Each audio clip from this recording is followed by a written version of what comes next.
불구하고 그 점을 양해해 주시고 하나님의 말씀을 나누기를 원합니다.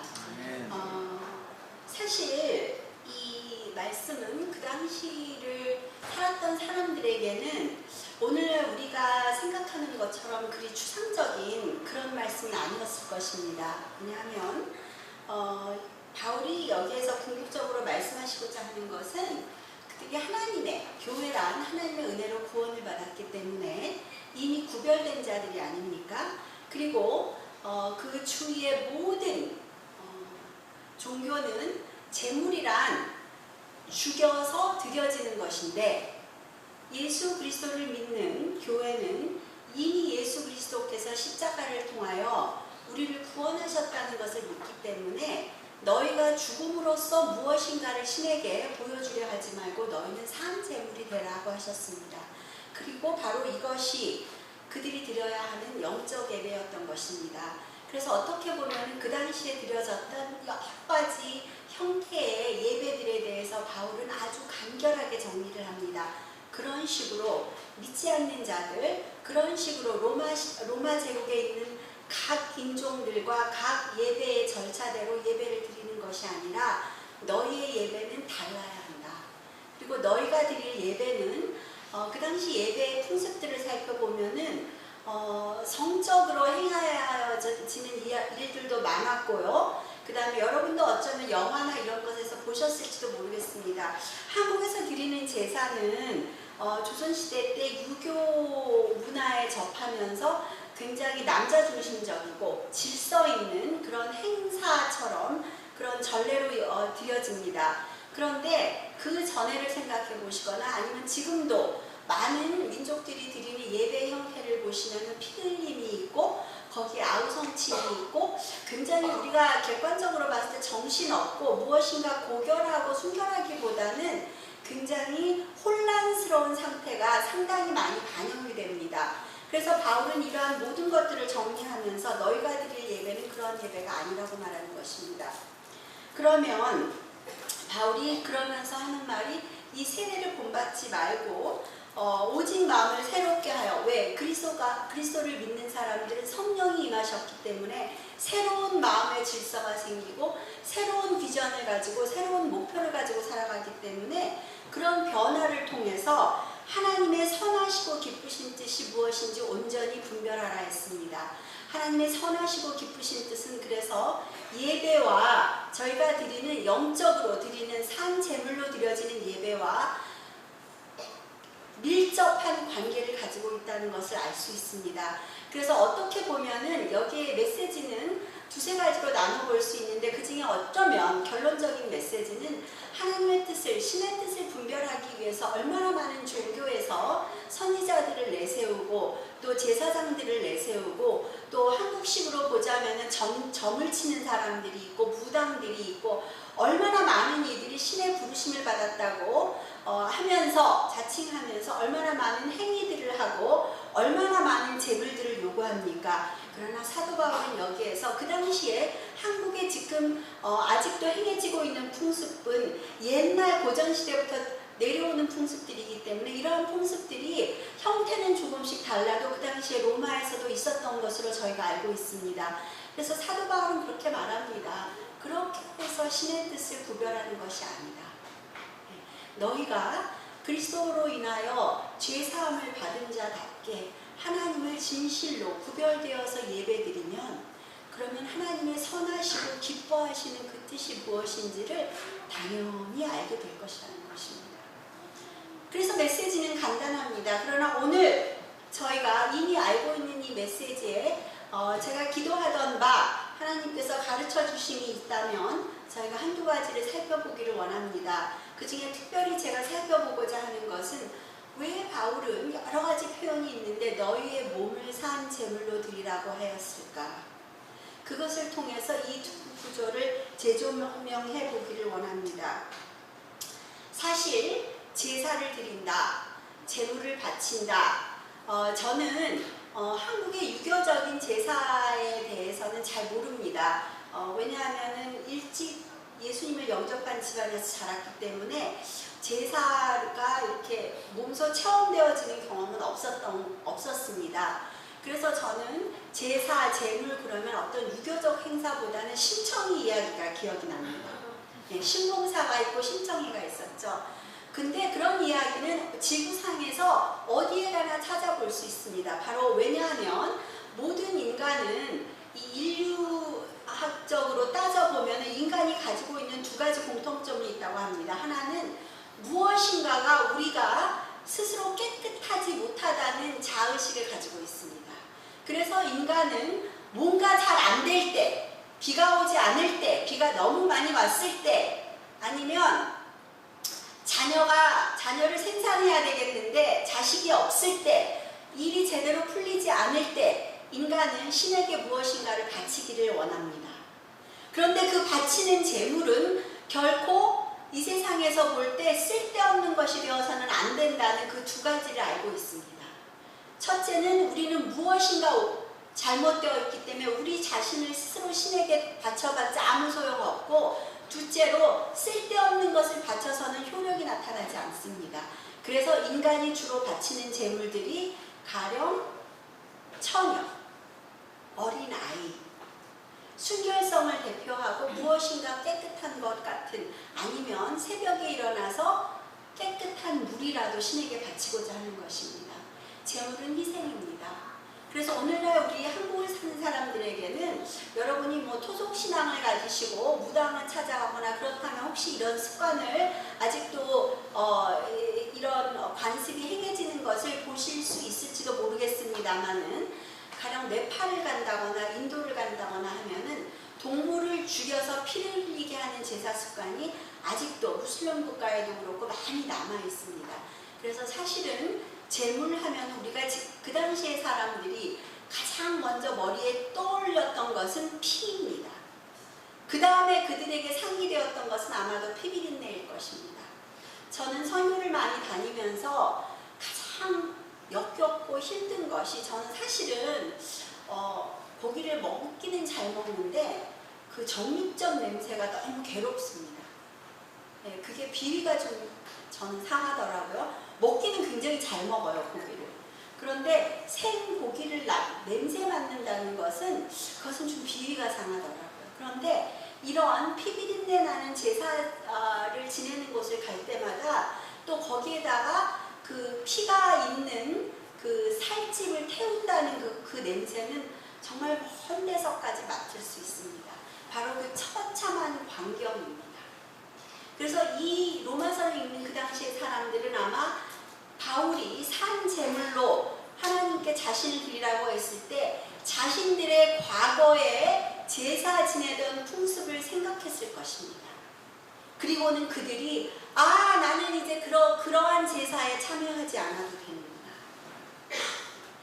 내가 바로 그러한 피 비린내 나는 희생 제물이 되어야 마땅한데 내가 바로 그것으로부터 구원을 받았구나 하고 생각했을 것입니다.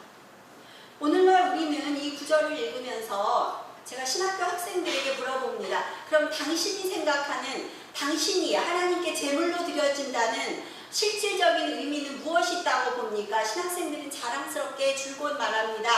저는 주일날 아침에 1시간 일찍 가서 예배를 셋업합니다. 저는 성가대로 봉사하고 있습니다. 저는 안내원으로 봉사하고 있습니다. 아주 자랑스럽게 말합니다. 저는 교수라는 직함을 가지고 있기 때문에 그들을 무시하고 그들의 인격을 상하게 하는 말을 할 수가 없습니다. 그래서 빙빙 돌려서 말합니다. 그러나 여기에서는 제가 여러분에게 질문을 하지 않았기 때문에 아주 직설적으로 말하겠습니다. 주일날 예배 준비하러 오시는 것은 레위지파라는 특별한 사람들이 했던 것을 오늘날 우리가 다 동참할 수 있게 되는 특권입니다. 그것은 희생제물이 아닙니다. 이것은 예수를 믿고 나서 우리가 감히 왕족이 있고 제사장 족속이 있는데 그 가문에 태어나지 않으면 감히 참여할 수 없는 일에 우리가 참여하게 된 거룩한, 구별된 신분이고 행위가 되는 것입니다. 하나님의 예배에 우리가 집권자로 참여하게 되는 것입니다. 물론 교회 질서를 위해서 모든 사람이 안내원으로 쓸 수는 없겠지요. 모든 사람이 다 와서 이 음악하는 기구를 서로 만지려고 할 수는 없겠지요. 그러나 헌금위원을 하시던 무엇을 하시던 그것은 하나님께서 은혜로 인하여 우리에게 주신 특별한 것이지 그것이 재물이 되고 희생이 될 수는 없습니다. 우리가 드리는 하나님께 드릴 수 있는 우리가 희생할 수 있다는 것은 사실은 좀 심각하게 생각해 봐야 할 문제인 것입니다. 그렇다면 왜 사도 바울은 여기에서 사실은 내가 제물로 되는 것은 제사의 의미가 없습니다. 제가 왜 죽으려고 제사를 지냅니까? 살기 위해서 제사를 지내야 되지 않습니까? 그래서 제사를 드린다는 것은 누가 저 대신 죽어야 됩니다. 누가 저 대신 죽어야 되겠는데 왜 제가 제물이 되겠습니까? 그러면 인생이 끝나는 것인데. 그래서 사도 바울은 여기서 로마에 있는 교인들에게 말하는 것 같습니다. 예수 그리스도께서 이미 그 제물이 되셨기 때문에 죽은 제물은 하나님께서 필요로 하시지 않습니다. 우리가 100번, 1000번 죽어봤자 제 자신을 구원할 수도 없고 그 누구도 구원할 수가 없습니다. 그 일은 오직 전에도 후에도 예수 그리스도께서만이 감당하실 일이었고 감당하신 일입니다. 예수 그리스도께서 이미 이루신 일이기 때문에 그 누구도 되풀이할 필요가 없습니다. 여기에서 제가 생각할 때, 제가 묵상할 때 깨달은 것은 산 제물은 죽어도 산 제물이 된다는 것입니다. 오늘 저희가 그 의미를 생각해 보기를 바랍니다. 우리가 뻘뻘 살아있어도 영이 죽은 사람들이 있고 하나님과 교제가 없는 사람들이 있듯이 죽어서도 산 제물이 될 수 있는 인생이 있습니다. 왜? 예수 그리스도께서 우리를 위하여 십자가에 달려 돌아가시고 사도신경에서 고백하신 것처럼 부활하셨기 때문입니다. 그 부활의 생명력을 지금도 누리고 있는 우리는 우리가 살다가 죽어도 그것은 어떻게 보면은 희생이죠. 어떻게 보면은 순교지만 또 한 측면에서 보면은 죽었지만 산 제물로 드려지는 것입니다. 왜? 우리에게는 영원한 영생이 하나님께로부터 약속되어 있기 때문입니다. 그래서 우리의 몸을 산 제사로 드린다는 것은 예수 그리스도의 십자가와 부활을 통하지 않고는 깨달을 수 없는 의미가 되는 것입니다. 그 거대한 사실이 우리를 하나님 앞에 거룩하게 구별되어서 산 제물로 드릴 수 있는 밑받침이요, 이유요, 소스가 원천이 되는 것입니다. 그리고 바로 그 행위는 우리가 하나님께 드리는 가장 기쁘시게 하는 예배가 되는 것입니다. 그래서 한 가지 더 여기에 보니까 왜 그런데 하필이 우리의 너희 몸을 드리라고 했을까? 성경에서 몸이 사용되는 의미는 여러 가지가 있습니다. 어쩔 때는 부정적인 의미로 사용되기도 하죠. 여기에서는 너희의 몸을 산 제물로 드리라고 했는데 전혀 부정적인 의미가 아닙니다. 여기에서 몸을 말하는 것은 예수 그리스도께서 온 세상을 창조하신 창조자이시죠. 그래서 여기에 너희 몸을 산 제사로, 산 제물로 드리라는 것은 우리가 피조물이라는 것을 인식하게 하기 위해서 예수님께서 바울을 통해서 그렇게 말씀하시지 않나 봅니다. 왜냐하면 예수님께서는 영적이신 존재였는데 몸을 입고 오셔서 그 몸으로 줄 수 있는 것을 다 주고 가셨습니다. 인간이요, 영행적인 존재만이 아니고 몸을 가졌다는 것은 어떻게 보면 굉장히 눈으로 확인될 수 있는 많은 것들을 할 수 있지만 또 어떻게 보면은 몸으로 우리가 태어났다는 것만큼 인간을 나약하고 초라하게 만드는 것이 없습니다. 여러분, 저는요 공부를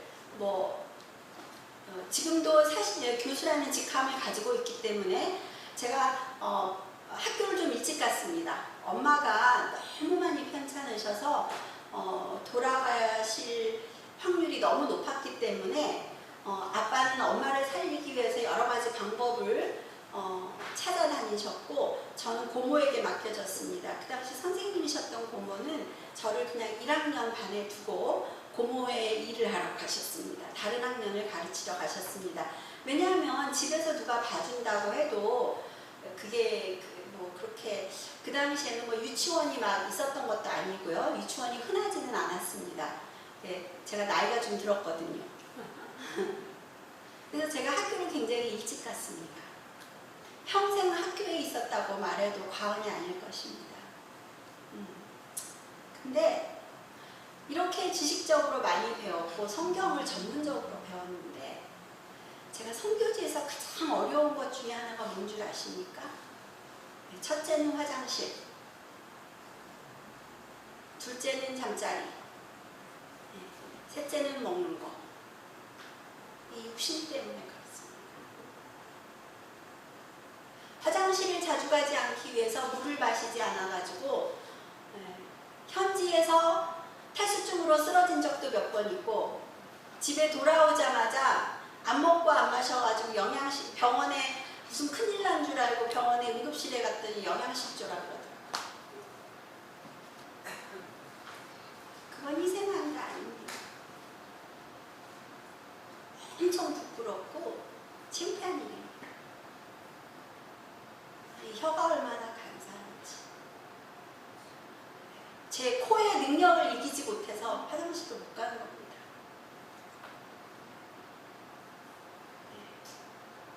그들은 정성스럽게 잠자리를 마련해 주는데 여러분 어떤 벼룩 있는 물면에 1년이 더 갑니다. 그러니까 그냥 밖에 나와서 예배당에 있는 나무로 만든 의자를 적당히 2-3개를 이렇게 모아놓고 거기에 누워서 일어났다 앉았다 하면서 닭이 울기만을 기다립니다. 제 상식으로는 닭이 울면 동이 트기 때문입니다. 근데 어떤 선마라는 갔더니 닭이 울었는데도 동이 안 트는 거예요. 한참 있다가 보니까 닭이 또 울어요. 나중에 알고 보니까 그 동네 닭은 12시 이후에 1시간마다 한 번씩 우는 거예요.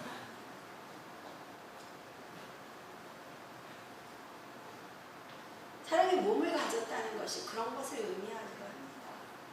우리가요, 이만큼 공간을 차지하는데 그 공간을 넓히고 아름답게 꾸미기 위해서 무력과 협상, 파괴력, 폭력을 동원해서 정복하려고 합니다. 그리고 죽을 힘을 다해 정복당하지 않으려고 하는 것입니다. 그게 인간입니다. 북쪽에서 김정은이가 왜 그럽니까? 하루라도 더 살아야 되지 않겠습니까? 네.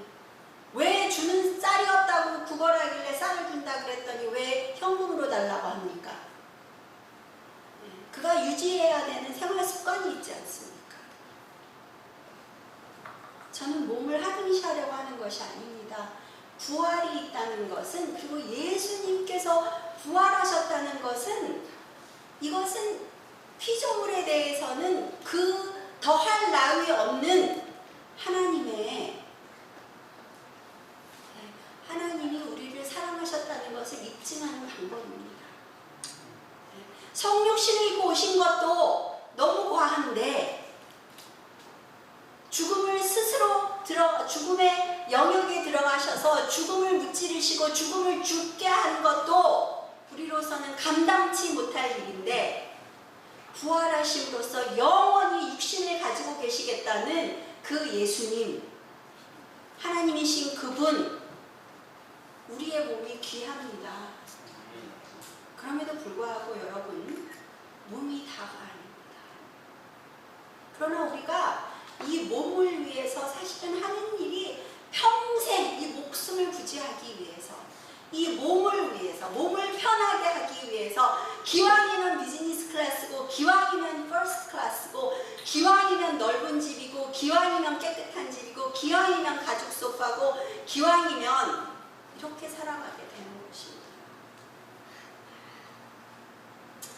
아브라함 헤셜이라는 유대인인데 제가 가장 존경하는 신학자 중에 한 분이십니다. 그분은 안식이라는 유명한 책을 저술하셨는데 그분이 이런 말씀하셨습니다. 안식을 누린다는 것은, 하나님의 안식을 누린다는 것은 공간으로서 해결할 수 있는 것이 아니다. 왜? 공간은 인간이 꽉꽉 채우도록 하나님께 명을 받아서 우리가 권한을 부여받았거든요. 그런데 그것을 우리가 죄로 인하여 사탄의 영향력에 자꾸 내어주죠. 그렇죠? 공간을 채우라고 하나님이 명령하셨기 때문에 사실 공간을 채우는 것은 우리의 사명이기도 한데 그 사명이 죄로 물들어가지고 온갖 악한 방법으로 그 공간을 채우려고 하는 것입니다. 그래서 그는 말했습니다. 안식을 누린다는 것은 공간이 해결해 줄 수 없다. 물론 인간이기 때문에 누울 자리가 편해야 안식도 누려집니다. 그러나 궁극적으로 우리에게 안식을 취하게 하는 것은 공간이 해결할 수 없습니다. 그는 이렇게 말했습니다. 하나님 안에서 안식을 취한다는 것은 이 공기에, air, 이 공기에 아니면 하늘에, 하늘 한국식으로 표현하면 하늘에 대성당을 짓는 것과 같다고 했습니다. 여러분, 노틀담 대성당이 불에 타니까 대한민국에도 뉴스가 막 나오더라고요. 저 거기 가봤어요. 근데 유럽의 성당은요, 처음에 어린 나이에 갔을 때는 정말 굉장해요. 꿈을 꾸는 것 같아요. 그런데 제가 철이 들고 신학 공부를 하면서 성당들을, 유럽에서 학회를 하면 그게 코스란 말이에요.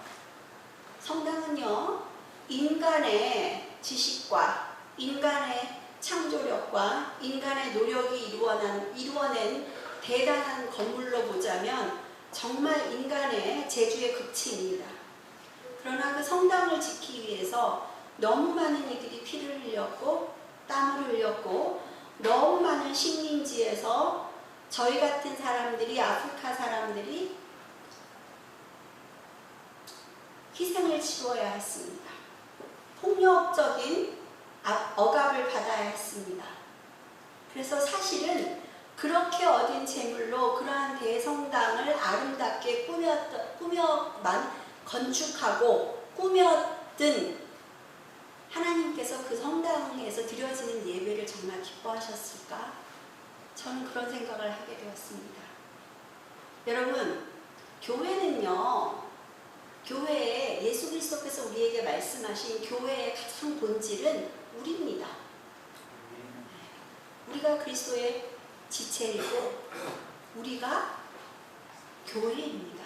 그래서 너희의 몸을 산 제사로 드리라고 하셨는데 여기에 있는 몸은 우리가 우리의 몸, 개개인의 몸, 피조물인 이 몸을 생각할 수도 있지만 우리가 예수 그리스도 안에서 하나 되어서 우리가 그리스도의 지체로서 함께 하나님을 예배하고 함께 예수님을 따라가는 그 삶 자체가 하나님 앞에서는 산 제물로 여겨진다는 의미를 가질 수도 있다고 봅니다. 그렇기 때문에 인간이 추구하는 모든 것은 결국 이 몸 하나 편하자고 하는 것. 왜냐하면 나는 나의 영혼을 구원할 수 있는 능력이 없거든요. 그러니까 될 수 있으면 이 몸을 살살 모셔서 오래 병 없이 편안하고 그리고 될 수 있으면 아름답게 해서 그렇게 살려고 하죠. 왜? 내 영을 나는 구원할 수 없고 내 마음을 나는 컨트롤하는 것이 상당히 어렵거든요. 그래서 몸을 자꾸 강조를 하게 되는 것입니다.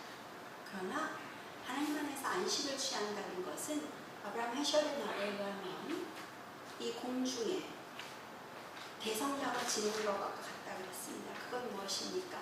눈으로 보는 세상에서는 아름다운 건물을 아무리 지어도 그것이 우리에게 안식을 주지 못한다는 것입니다. 그리고 결국은 이 공간을 초월해서 시간과 모든 것을 초월하여 존재하시는 하나님을 대하지 않고는 안식할 수 없다는 것입니다. 우리가 몸으로 태어났고 몸과 영이 혼합된 혼합체입니다. 그러나 여러분, 몸을 가지고 영을 구원할 수는 없습니다. 그러나 몸은 죽임을 당해도 영이 살아있으면 그 영은 나중에 하나님 앞에서 부활하여 몸을 다시 썩지 않는 몸으로 받을 수 있는 그날이 오는 것입니다. 영과 혼을 분리하여 이원론적인 생각을 하자는 것이 아닙니다. 그러나 우리는 누구나 다 죽음을 경험해야 하기 때문에 몸과 영이 어떤 관계를 가지고 있나를 좀 더 심각하게 생각해 볼 필요는 있다고 봅니다. 결국은 태어났기 때문에 다 죽어야 하는데 이 몸을 구원하기 위해서 내가 얼마나 많은 것을 투자하고 있는데 그 인생 끝에 내가 결국은 소유할 수 있는 것이 무엇이겠습니까? 그리스도를 통하여 성령님께서 우리를 구원해 주시지 않으면 우리는 영생할 수가 없다는 결론뿐이지 않겠습니까? 그래서 저는 이 로마서 12장 1절 2절을 보면서 다른 구절들을 생각해 봤습니다. 우리가 우리의 몸을 산 제물로 드린다는 것은 결국은 그리스도께서 우리를 위하여 돌아가셨기 때문에 우리는 더 이상 제물처럼 드려질 필요는 없습니다. 우리의 죽음이 다른 이를 구원할 수도 없고 내가 아무리 나 자신을 위해서 무엇인가 하려고 해도 내가 나를 구원할 수 없습니다. 그 일은 예수께서 이미 이루셨습니다. 그렇지만 그렇기 때문에 내가 예수 그리스도를 따라가는 내 십자가를 지고 내가 예수 그리스도를 따라가는 제가 십자가를 지고 예수님을 따라간다는 것을 실질적으로 생각한다면 의미가 없습니다. 십자가는 한 번이면 족합니다.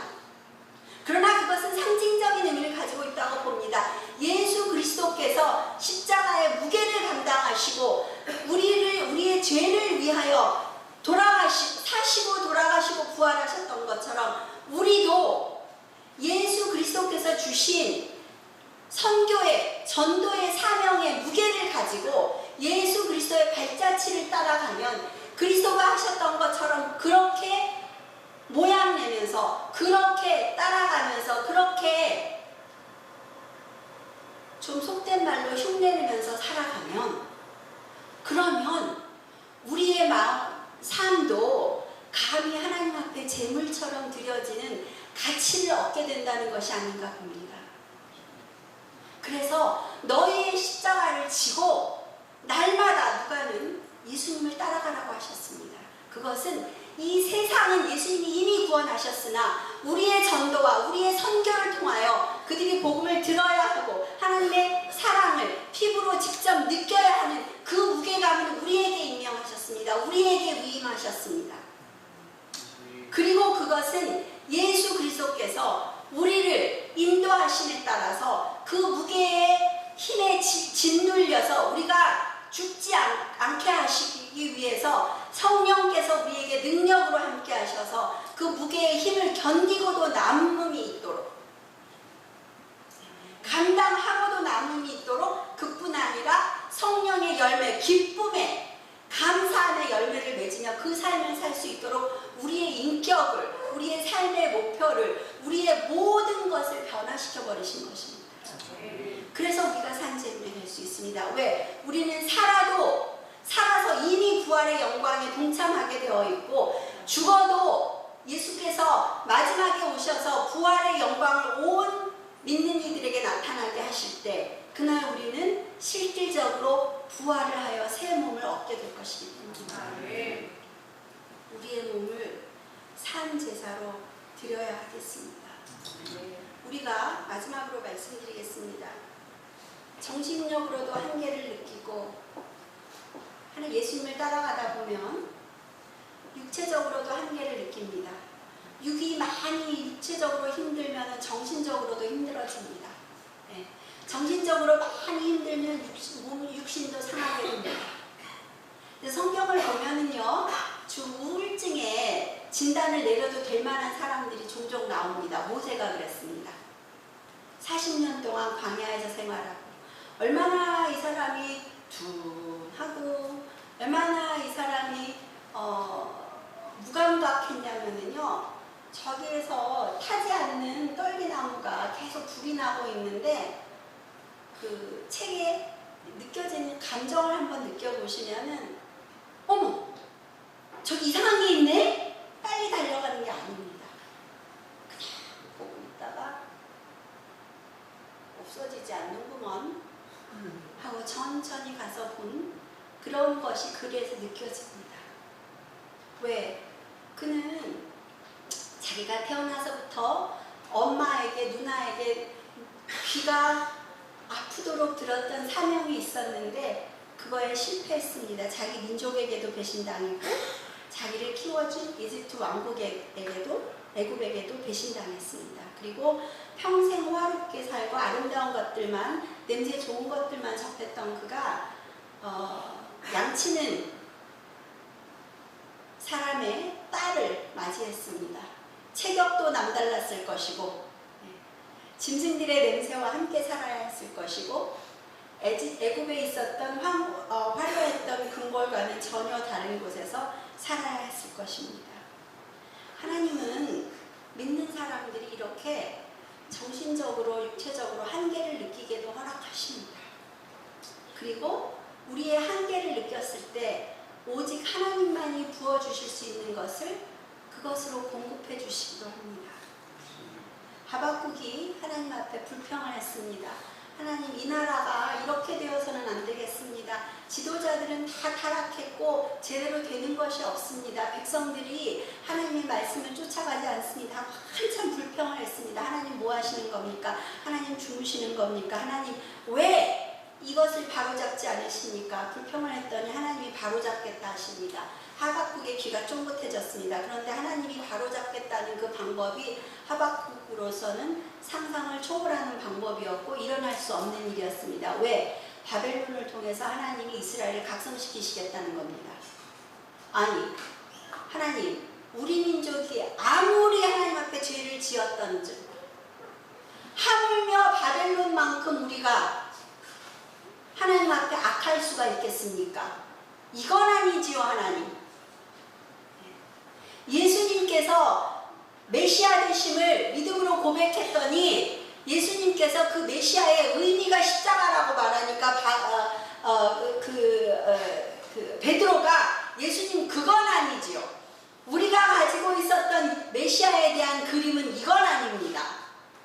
하박국도 마찬가지입니다. 하나님, 제 민족의 각성을 위해서 제가 하나님 앞에 부르짖었습니다. 그러나 그 그림은 하나님이 지금 주시고자 하는 그림은 아닙니다. 하박국이 믿음의 한계에 이르렀습니다.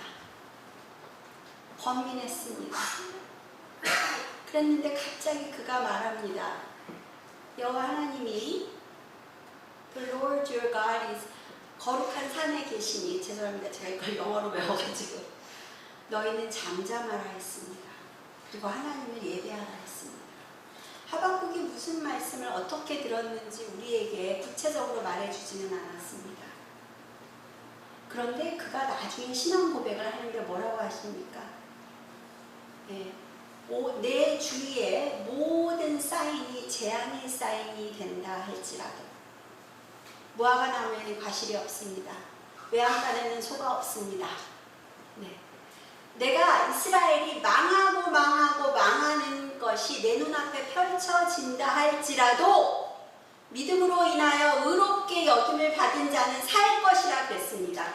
이스라엘의 패망과 상관없이 주 여호와 하나님을 믿는 자는 살리라 했습니다. 여기에서 우리가 얻을 수 있는 레슨 중에 하나는 이것입니다. 우리가 믿음의 한계에 이르렀을 때, 육의 한계를 이르렀을 때 우리가 육신이 힘들면 영이 힘들어지고 영이 힘들면 육신이 힘들어지는 건 사실입니다. 그런데 어떠한 모양의 육신이 먼저였건 영이 먼저였건 우리가 우리의 한계를 느꼈을 때 하나님 앞에 울부짖습니다. 그리고 하나님 앞에 우리가 좀 더 믿음이 있다면 하나님 나에게 믿음을 더 주시던지 아니면 이 현장에서 나를 구해주시던지 무엇인가 해주십시오 하는 기도를 드리는 것은 당연한 것입니다. 그런데 하박국을 살펴보면요, 여러분, 하박국은 하나님에게 그 두 가지 중에 어느 것도 하지 않으셨습니다. 그런데 하박국을 살펴보면은 하나님이 믿음의 분량을 더해 주신 것이 아니라 하나님의 얼굴을 보게 하신 것 같습니다. 욥과 비슷한 상황입니다. 그가 믿음의 한계에 이르러서 하나님 내 믿음으로는, 내가 가진 믿음으로는 도저히 하나님이 예언하시는 것을 인정할 수 없고 상상할 수 없습니다. 이스라엘은 하나님의 택하신 백성이 아닙니까? 그랬더니 하나님께서 그의 얼굴을 보이시고 하박국은 잠잠하라고 합니다. 그리고 이 땅에 하나님의 영광과 은혜가 바다의 물이참같이 찬날이 오리라고 했습니다. 그날의 시작은 그리스도께서 성육신하셨을 때였습니다. 하늘이 땅으로 내려왔습니다. 왜? 땅은 하늘로 갈 수 없으니까요. 하늘이 Heaven came down. 하늘이 땅으로 내려오셨습니다. 그리고 하나님의 영광이 그 작은 한계가 없으신 무한하신 신께서 18살 소녀의 작은 몸 안으로 들어오셨습니다.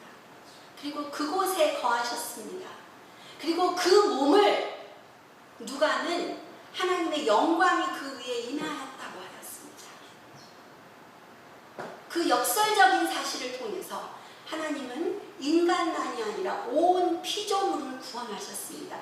그것이 바로 몸의 기본적인 이해입니다. 그리고 하나도 아끼시지 않으시고 그 몸으로 할 수 있는 것을 다 하시고 내어주셨습니다. 그리고 죽는 순간까지 모든 선지자들의 애통하는 기도를 대표하시면서 마지막 숨을 거두실 때도 아버지께로 그 숨을 맡기셨습니다. 그리고 죽음의 영역에 이르셨을 때 죽음은 그분을 붙잡을 수가 없었습니다. 그 부활의 영광으로 인하여 우리가 삶을 살아가는 것이 아니겠습니까? 우리의 몸을 산제사로 드린다는 것은 그렇게 내가 교회 일찍 오는 것도 좋고 얼마나 아름답습니까?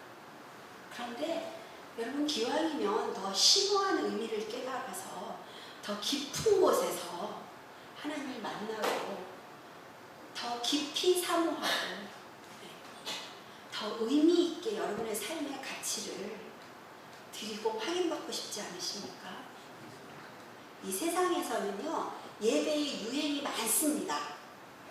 제가 신학교의 교수가 되다 보니까는 책이 많이 쏟아져 나오는데 어머 이거 10년 전에 유행했던 건데 또 나왔네. 옷이 유행을 타고 모델의 얼굴도 유행을 탄다고 합니다. 배우의 몸매도 유행을 탄다고 합니다. 예배도 유행이 있습니다. 그런데 그런 유행을 따라가는 것이 아니라 예배의 가장 근본은 예수 그리스도께서 우리를 위하여 돌아가셨고 죽음을 이기시고 사망을 이기시고 그의 죽음으로 사망의 위력을 정복하셨고 그 평화로 부활의 능력으로 우리가 임하게 하시지 않으셨습니까? 그래서 여러분께서 살아가시면서 저와 여러분이 살아가는 동안에 첫째, 우리가 우리의 몸을 산제물로 드린다는 것은 그것은 영적인 것입니다. 우리가 드리는 예배당도 중요하고 사는 집도 중요하고 다 중요합니다. 집이라는 것이 얼마나 중요한지 몰라요. 빈민촌에 가면 더욱더 그것이 절실하게 느껴집니다. 그럼에도 불구하고 이 집은 허울입니다. 우리가 그리스도의 몸입니다. 우리가 형편없으면 아무리 아름다운 대성당을 지어도 의미가 없습니다. 아무리 크고 좋은 집에 산다고 해도 우리가 영원을 인식할 수 있는, 인지할 수 있는 영원한 세계를 추구해 나아갈 수 있는 지혜가 하나님의 말씀으로 인하여 만들어진 지혜가 없으면 그것은 오래 가지 못합니다. 그래서 우리는 하나님 안에서 산 제물로 살아야 할 텐데 자신 있습니다. 왜? 그리스도께서 부활하셨습니다. 네, 자신 있습니다. 그리고 바로 그것이 우리가 하나님을 예배하게 하는 가장 중요한 조건입니다. 그 조건 역시 주님께서 이미 감당하셨습니다. 그러면 우리는 본분을 잊어버리지 않고 늘 그 본분을 기억하면서 되새기면서 깊이 들어가면서 살면 되지 않을까 생각이 됩니다. 그래서